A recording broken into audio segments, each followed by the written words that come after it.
Welcome back to మీరాజా. పార్వతీపురం మన్యం జిల్లాలో అల్పపీడన ప్రభావం తీవ్రంగా కనిపిస్తుంది. కురుపాం గుమలక్ష్మీపురం మండలాలు ఎడతెరుపు లేకుండా కురిసిన కుండపోత వర్షాలకు అతలాకుతలమయ్యాయి.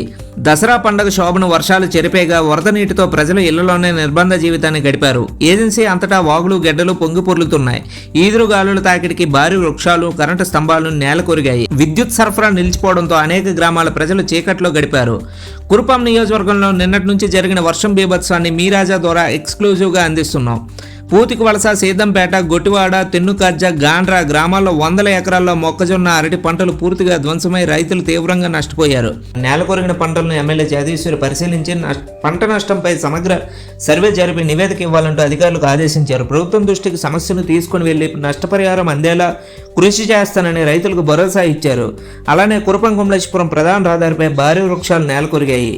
గొట్టివాడ సమీపంలో వట్టిగడ్డ ఉధృతంగా ప్రవహించడంతో బోరి బండిగూడ వద్ద ప్రజలు నిర్మించుకున్న తాత్కాలిక వంతెన కొట్టుకుపోయింది. దీంతో 5 గ్రామాల ప్రజలకు రాకపోకలు నిలిచిపోయాయి. జీఎంవలస మండలంలోని ఉమ్మిగడ్డ పొంగి రహదారిపై ఉన్న కాజువేను ముంచెత్తింది. దీంతో జీఎంవలస వీరగొట్టం రాకపోకల అంతరాయం ఏర్పడింది. గిరిశేఖర గ్రామమైన బొడ్డెడుగూడ, పెంగువలో ఈదురుగాలుల దాటికి పలు ఇళ్లు పైకప్పులు ఎగిరిపోయాయి. ఉదయపురంలో ఇంటి గోడ కూడి ఒక వ్యక్తి మృతి చెందాడు. నాగావళి నది ఉధృతికి బాసం గ్రామం ముంపుకు గురైంది. గ్రామమంతా నీటి మునగడంతో ప్రజలు భయాందోళన చెందారు. వెంటనే ఆ గ్రామాన్ని ప్రభుత్వ విప్ ఎమ్మెల్యే జగదీశ్వరి సందర్శించి అధికారులతో మాట్లాడి సహాయక చర్యలు చేపట్టారు.